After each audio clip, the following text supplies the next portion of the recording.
حالات حاضرہ میں ایک اہم پیغام میں دینا چاہتا ہوں۔ افسوس کہ اہل سنت و جماعت اس وقت ایک بہت بڑے حادثے کا شکار ہو چکے ہیں۔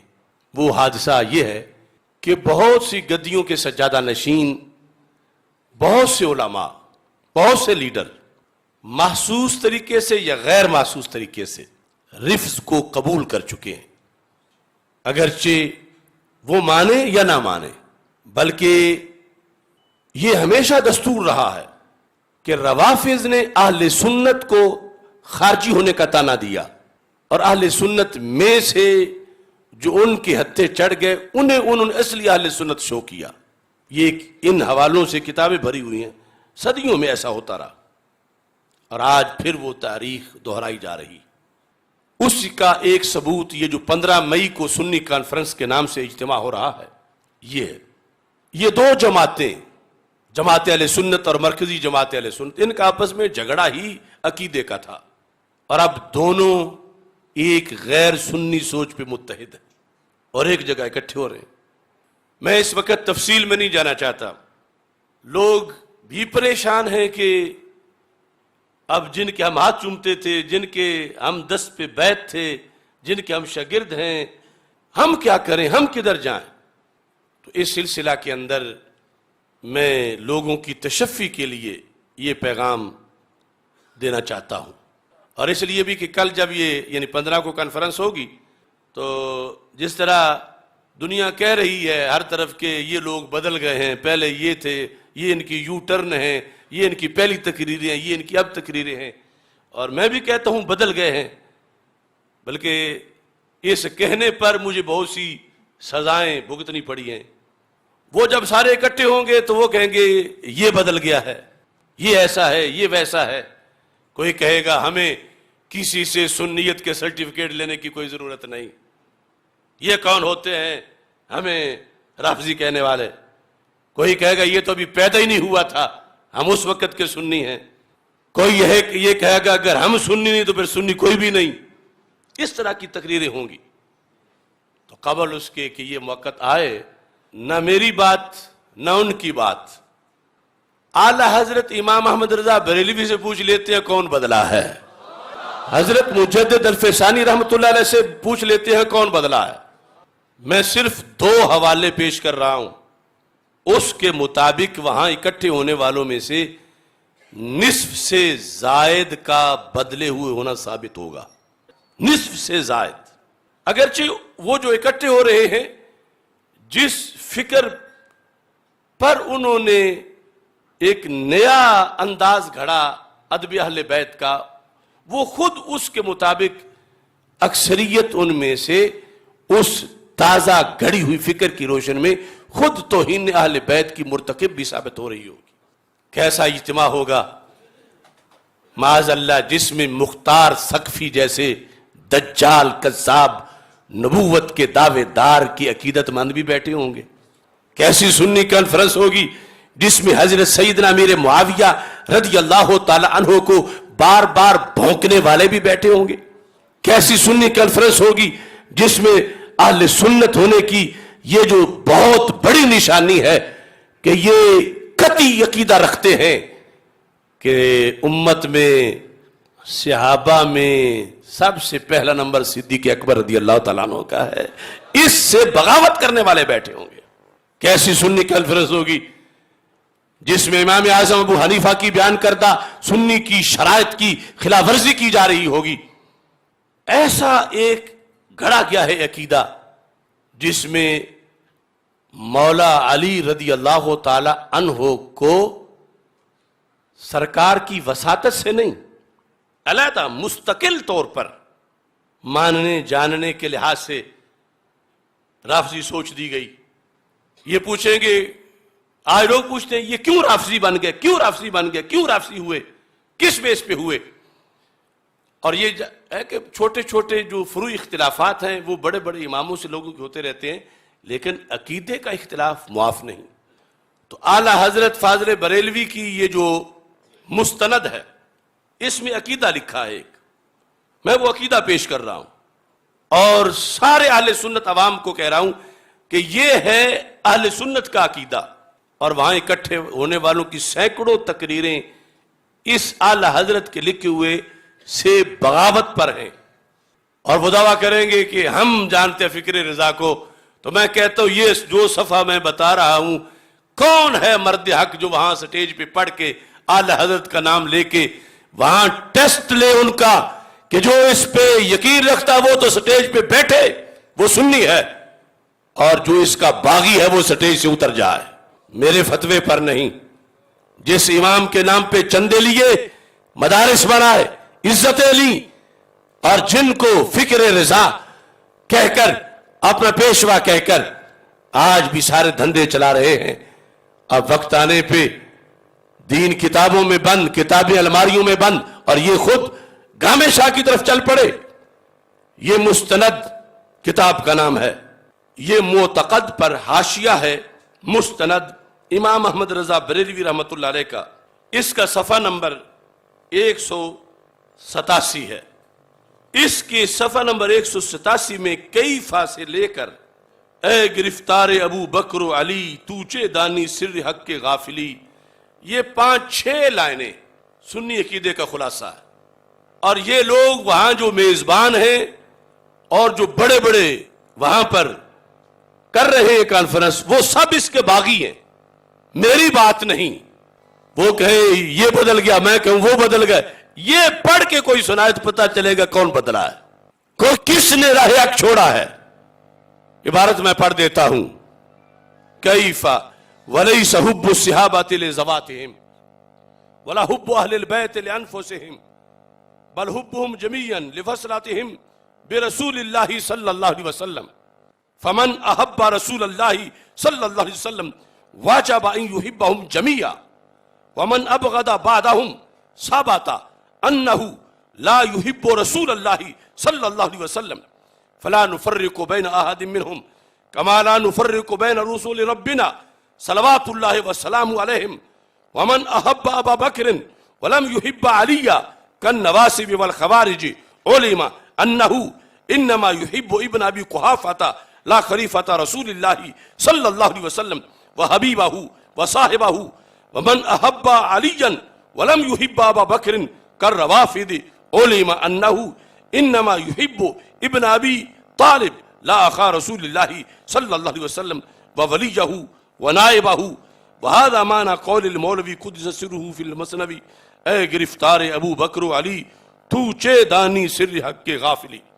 اس کی ان لوگوں نے بغاوت اس سے کی ہے، اس کی خلاف ورزی کی ہے. کوئی لوگ کہتے ہیں ان کے رافضی ہونے کا ثبوت دو. یہ ثبوت ہے کہ یہ بھٹک گئے ہیں. ان کی روزانہ کی تقریریں دین کے اس اصول سے ٹکرا رہی ہیں، اور اگر نہیں تو پھر یہ پڑھ کے سنائے وہاں پہ. انہیں کیا تکلیف ہے؟ چلو کچھ تو غرق ہو گئے، لیکن کچھ سلامت بھی چلے جائیں گے دھوکے میں. تو وہ کہیں ہم سنی ہیں اور یہ سنیوں کے امام ہیں، اور یہ سنیوں کے امام نے 14 صدیوں کا سنیوں کا عقیدہ لکھا ہے، اور یہ ہم پڑھ کے سناتے ہیں. پتہ چلے گا کھرا کون ہے کھوٹا کون ہے. ہم کسی کو دھکا دے کے نہیں نکال رہے، لیکن جو نکل گئے ہیں ہم کہتے ہیں جن کو ہو وہاں جا بیٹھو. اب سنیت کا لیبل نہ لگاؤ، اور اگر سنی کانفرنس کرنی ہے تو پہلے سنی بنو. اور یہ ہے المستند کا یہ صفحہ. سارے وہاں جانے والے نوٹ کریں، اس کا مطالعہ کریں، اور اس کے باغیوں سے پوچھیں تم نے یہ مذہب کیوں چھوڑا. اور پھر وہاں جو کہتے ہیں نہیں کچھ نہیں ایک ہی بات ہے، یہ صفحہ پڑھ کے سنائیں. پتہ چلے گا سٹیج سے سلامت کون نیچے اترتا ہے یہ پڑھ کے. حالانکہ پڑھنا چاہیے نا. یہ غیروں کی کتاب نہیں، یہ اپنے امام کی کتاب ہے، اور اس میں کوئی فقہی مسئلہ کوئی فروعی نہیں. یہ اصل دین ہے کہ جس میں ذرہ بھر بھی آگے پیچھے ہونا جائز نہیں. میں جانتا ہوں کوئی تقریر کرے گا ہم فکر مجدد الفسانی سے انچ آگے بھی نہیں انچ پیچھے بھی نہیں، ہم فکر رضا سے انچ آگے بھی نہیں انچ پیچھے بھی نہیں. تو میں کہتا ہوں بالکل نہیں. تو یہ پڑھ کے سناؤ، دھاندلی نہیں ہونے دیں گے. میں چھوٹا صحیح، لیکن امام احمد رضا کا ڈنڈا بہت بڑا ہے. کسی بڑے سے بڑے پیر کا بیٹا ہو ٹھیک ہے، مگر یہاں سے گزرنا ہے اس معیار سے، پھر سنی ہوگا. یہ نہیں کہ جب اپنے معاملات ہوں تو پھر کہو کہ وہ بھی گمراہ ہے یہ بھی گمراہ ہے اور پھر وہ اسی طرح رہے اور پھر سینے سے لگا لو. کہتے ہیں نفرتیں مٹائیں گے محبتیں بڑھائیں گے. کس سے؟ روافض سے محبتیں بڑھائیں گے، روافض سے نفرتیں مٹائیں گے. اور یہ پہلا جملہ سے وہ ہے لیس حب الصحابۃ لذواتہم ولا حب اہل البیت لانفسہم بل حبہم کلہم جمیعا لوصلاتہم برسول اللہ صلی اللہ علیہ وسلم. یہ دین ہے کیا کہ نہ صحابہ کی محبت ان کی اپنی وجہ سے ہے اور نہ اہل بیت رضی اللہ تعالیٰ عنہ کی محبت ان کی اپنی وجہ سے ہے. ان میں سے کسی کی محبت ان کی وجہ سے نہیں، ہر ایک کی محبت نسبت رسول اللہ علیہ السلام کی وجہ سے ہے.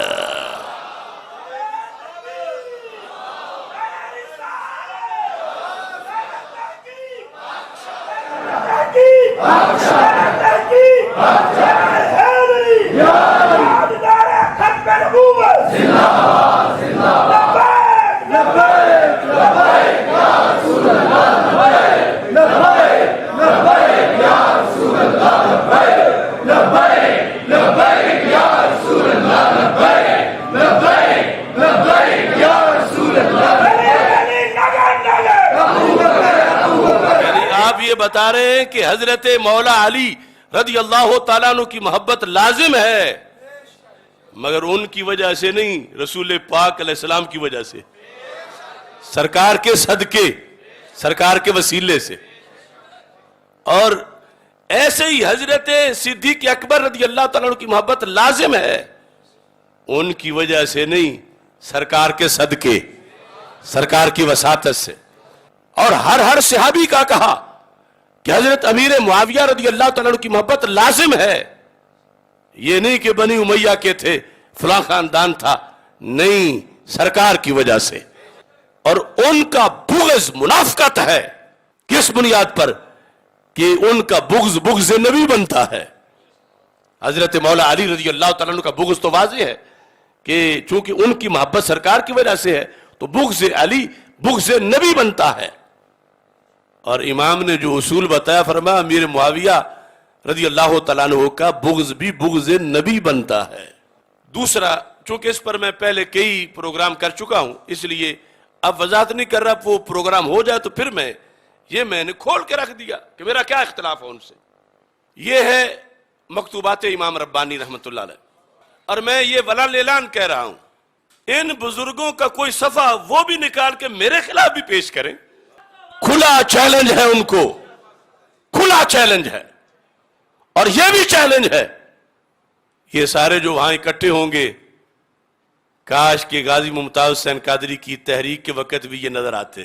اس وقت ہم پنڈی اسلام آباد میں اور مولانا خادم حسین صاحب ایک کے ترلے منتیں جا کے کرتے رہے. ایک بہت بڑی درسگاہ ہے پنڈی میں. مجھے مولانا خادم حسین صاحب نے کہا کہ آپ نے بات کرنی ہے، چلو مل کے جاتے ہیں. ہم لاہور سے چلے، اس وقت بڑے حساس لمحات تھے. ہم نے سارا زور ان کو لگایا کہ آپ جو ہے وہ یہاں ایک کنونشن رکھیں غازی صاحب کی یاد میں. انہوں نے ہمیں ناشتہ تو کرایا مگر کنونشن کے لحاظ سے انہوں نے کہا نہیں حالات نہیں ٹھیک. ہم نے کہا چلو جو اخراجات ہیں وہ ہم کرتے، آپ صرف ہمیں جگہ دے دیں. انہوں نے کہا نہیں ہم جگہ بھی نہیں دے سکتے.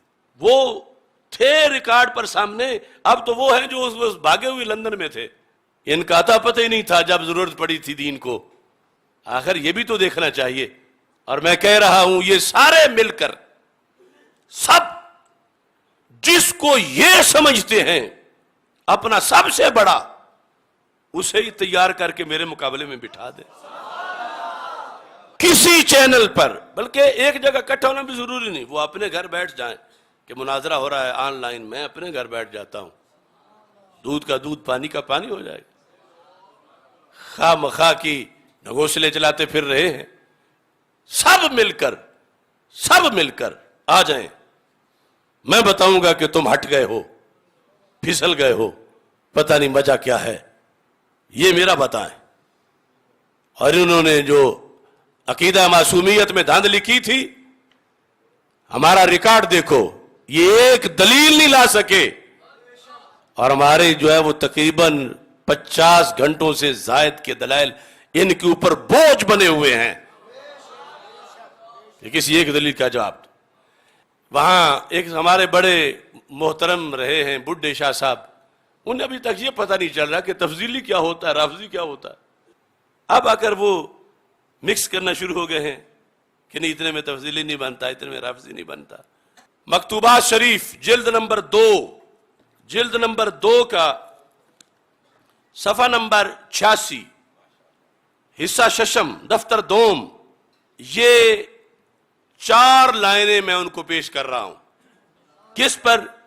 کہ ان 4 لائنوں سے پتہ چل رہا ہے کہ یہ جو میزبان ہیں وہاں کے اور بڑے بڑے جو گرو ہیں وہ ہٹ گئے ہیں مسلک اہل سنت سے، جو مجدد الفیضانی کے نزدیک سنی مسلک تھا اس ہٹ چکے ہیں۔ اور یہ بھی میں کہوں گا کہ کوئی مرد اور وہاں مکتوبات شریف کھول کے یہ سطریں پڑھ کے ترجمہ کر کے بتائے کیا چور ہے ان کے اندر، کیوں نہیں اپنے اکابر کی کتابیں کھولتے؟ میں نے بتا جو دیا، اتنی لمبی چوڑی تمہیں حوالے مکتوبات میں غوطے لگانے کی ضرورت نہیں، یہ سامنے صفحہ ہے، اور میں کہہ رہا ہوں تم باغی ہو، میں ہزاروں دلائل تمہاری تقریروں سے دوں گا کہ تم نے بغاوت کیا ان لائنوں سے۔ اور یہ بھی عقیدے کی بات ہے کہ جہاں کی بغاوت یہ نہیں کہ چھوٹا سا جرم بنتا ہے، پھسل کے بندہ کفر میں جا گرتا ہے۔ لفظ سن لو، اور یہ بھی وہاں جانے والے پڑھیں اور پڑھ کے سنائیں اور اس پہ صاحب سے دستخط کرائیں کہ یہ سنی عقیدہ ہے مجدد صاحب کے نزدیک، اور جو اس پہ نہیں وہ سنی نہیں۔ لفظ یہ ہے، اگر کسے محبت امیر سے مراد ہے مولا علی رضی اللہ تعالیٰ عنہ، اگر کسے محبت امیر را استقلالن اختیار کند، استقلالن، اگر کوئی بندہ حضرت علی رضی اللہ تعالیٰ عنہ کی محبت کو استقلالن اختیار کرے، مستقل، انہیں مستقل سمجھ کے، یعنی اس میں رسول پاک صلی اللہ علیہ وسلم کی وساطت کا دخل نہ ہو، وسیلے کا دخل نہ ہو، یعنی سرکار سے ہٹ کر اپنے طور پر، اصل میں جس طرح روافض نے کہا کہ وہ تو فرشتے سے غلطی ہو گئی تھی، نبوت تھی ان کی، اور آگے چلتے چلتے پھر وہ کئی چیزیں ان کی طرف آئیں۔ مجدد صاحب لکھتے ہیں، اگر کسے محبت امیر استقلالن اختیار کند وہ حب حضرت پیغمبر صلی اللہ علیہ وسلم را درا مدخل نہ دے حد، اور سرکار کی محبت کو درمیان میں دخل نہ دے، سرکار سے علیحدہ سرکار سے ہٹ کے اپنے طور پر مولا علی رضی اللہ تعالیٰ عنہ کو مستقل مانے۔ ابھی اعلی حضرت کا سنا کہ ان میں سے کسی کی محبت بھی ان کی وجہ سے نہیں، سرکار کی وجہ سے ہے۔ وہی بات مجدد صاحب کر رہے، اور کر یہ حدیث کی وجہ سے، آگے حدیث بھی ذکر کی ہے۔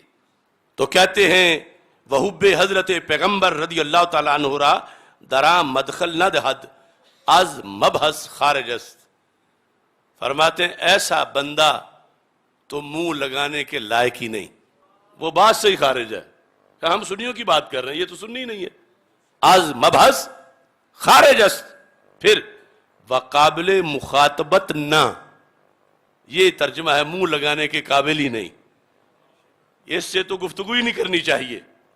اب مولا علی کو مانتا ہے لیکن سرکار سے ہٹ کے، سرکار کے صدقے نہیں، سرکار کی نسبت سے نہیں، سرکار کے وسیلے سے نہیں، انہیں مستقل سمجھ کے مانتا ہے۔ مجدد صاحب کہتے ہیں یہ تو ایسا ہے کہ اس سے تو گفتگو ہی نہیں کرنی چاہیے۔ کیوں؟ کہتے ہیں غرض او ابطال دین است، لفظوں پہ غور کرنا، کہا یہ جو یوں مولا علی رضی اللہ تعالیٰ کو مانتا ہے اس کا مقصد دین کو باطل کرنا ہے۔ غرض او ابطال دین است، غرض او ابطال، یہ جھگڑا ہے آج اس چیز کو۔ وہ کہتے ہیں حب علی ہے، میں کہتا ہوں حب علی نہیں ہے۔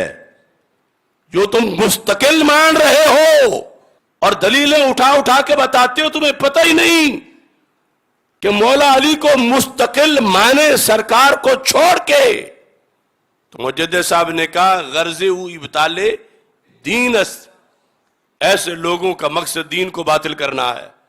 وہ ہدم شریعت، یہ شریعت کو منہدم کرنا چاہتے ہیں، ہدم، انہدام. اور ساتھ کیا ہے، کہتے ہیں یہ لوگ کیا چاہتے ہیں جو اس طرح مانتے ہیں مستقل طور پر، کہ می خواہد کہ بے توسط حضرت پیغمبر علیہ وعلی علی الصلاۃ والسلام راہ اختیار کند. یہ بندہ جو مستقل مانتا ہے مولا علی رضی اللہ تعالیٰ عنہ کو، یہ بے توسط حضرت پیغمبر سرکار صلی اللہ علیہ وسلم کے توسط کے بغیر، سرکار کے توسط کے بغیر یہ کوئی رستہ بنانا چاہتا ہے.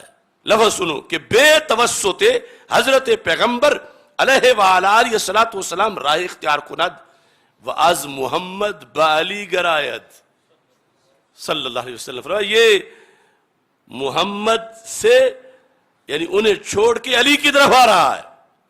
اگر مستقل مانے مولا علی رضی اللہ تعالیٰ عنہ کو تو کوئی غلطی ہے، چھوٹی ہے، صرف خلاف اولا ہے، اس سے کیا ہوتا ہے؟ آخر مولا علی کو ہی مان رہے ہیں نا، اگرچہ مستقل مان رہے ہیں، سرکار کو چھوڑ کے سرکار کا وسیلہ توسط درمیان میں نہیں مان رہے، تو کیا ہوتا ہے اس سے؟ مجدد صاحب فرماتے ہیں ہوا عین الکفر. اس کو انہوں نے محبت اہل بیت بنایا ہوا ہے اور مجدد صاحب عین کفر کہہ رہے ہیں. چلو دوسرا ٹولہ تو جو کچھ ہے وہ ہے، یہ اپنے آپ کو سنی کہلانے والے، انہیں پتا نہیں کہ ماننا کیسے ہے مولا علی رضی اللہ تعالیٰ عنہ کو. ہوا عین الکفر، کہا جو مستقلاً مانتا ہے مولا علی رضی اللہ تعالیٰ عنہ کو، ہوا عین الکفر فمحض الزندقہ. یہ تو زندیق ہے بندہ جو اس طرح مانتا ہے. پھر چلو سرکار ناراض ہیں، شریعت ناراض ہیں، کیا مولا علی خوش ہوں گے؟ مجدد صاحب کہتے ہیں وعلی رضی اللہ تعالیٰ عنہ از و بیزار است. ایسے محبوں سے مولا علی بیزار ہیں جو انہیں سرکار کے ذریعے سے نہیں مانتے، ویسے مانتے ہیں. مولا علی ایسوں سے کیا ہے؟ سارے بولو، مولا علی ایسوں سے بیزار ہیں. وَأَذْ کردار او در آزار، اور ایسوں کے کردار سے وہ بڑی تکلیف میں ہیں کہ یہ سرکار دو عالم صلی اللہ علیہ وسلم جو اصل ہیں، جن کے صدقے جو ملا مولا علی کو ملا، سرکار کے صدقے ملا مولا علی کو جو ملا، سرکار کے. اب یہاں جب وہ ہچکچاہٹ محسوس کرتے ہیں بلکہ بولتے ہی نہیں، تو پتہ چلا وہ مستقلاً مان رہے. اور میں نے پیچھے ایک پروگرام میں وہ مولا علی رضی اللہ تعالیٰ عنہ کا قول جو روافض کی کتابوں میں لکھا ہوا، انا عبد من عبید محمد صلی اللہ علیہ وسلم، میں تو محمد عربی صلی اللہ علیہ وسلم کے غلاموں میں سے ایک غلام ہوں ان کا. اب جو یہ صورتحال آج بنا کے لے آیا ہے قوم میں، وہ روافض تو پہلے ہی معاذ اللہ بار بار کفر بکتے ہیں اور سرکار دو عالم صلی اللہ علیہ وسلم کو یوں بیان کرتے ہیں جیسے سرکار مولا علی کے تو پھیلی ہوں. اور انہوں نے بھی وہی تقریریں یاد کر لی ہیں اور پھر کہتے ہیں ہم نے کیا کیا ہے، ہمیں کیوں رافضی کہتے ہو؟ میں نہیں کہتا، مجدد صاحب کو پڑھو. لہذا یہ پڑھ کے سنائے وہاں پر، اگر سنی ہے تو مجدد صاحب کا یہ قول پڑھیں، سنائیں، اور اس کے باغی جو وہاں بیٹھے ان کو سٹیج سے اتاریں کہ پہلے توبہ کرو پھر سنی کے سٹیج پہ آؤ. اس واسطے کہ تم نے رفض کو سنیت کہا ہوا جس کو عین الکفر کہہ رہے ہیں مجدد صاحب. تو اس بنیاد پر یہ وقت کا جہاد ہے. گالیاں لینا آسان نہیں. ہر بگڑے ہوئے پیر کے مرید تو مجھے گالیاں دیتے ہیں کہ باقی کوئی نہیں بولتا، اس کو کیا تکلیف ہے. ہر بگڑے ہوئے لیڈر کے کارکن میرے خاکے بناتے ہیں، میرے پتلے جلاتے ہیں، مجھے گالیاں دیتے ہیں. مگر یہ دنیا میں جو کچھ بھی ہے محض ایک آنکھ جھپکنے کے برابر ہے. آج جو کچھ بھی ہو جائے، لیکن قیامت کے دن تو حق بیانی پہ انشاءاللہ صلہ ملے گا. لہذا کوئی جھگڑا نہیں ان لوگوں سے ہمارا، اور یہ مسلک ہے اور اس پر 14 صدیاں گزری ہیں. اور آج جو ہے یہ صرف اس بیس پر کہ چونکہ ہم سارے سجادہ نشین مل جائیں گے تو یہ کر کیا لے گا؟ ہم سارے مل جائیں گے کہ فلاں گدی بھی بیٹھی ہے، فلاں بھی بیٹھی ہے، فلاں بھی بیٹھی ہے، فلاں بھی بیٹھی ہے، فلاں لیڈر بیٹھا ہے، فلاں صاحبزادہ بیٹھا ہے. تو میں برملا کہہ رہا ہوں، سارے بیٹھ جاؤ، میری ایک ضرب کے نیچے اکٹھے آؤ گے.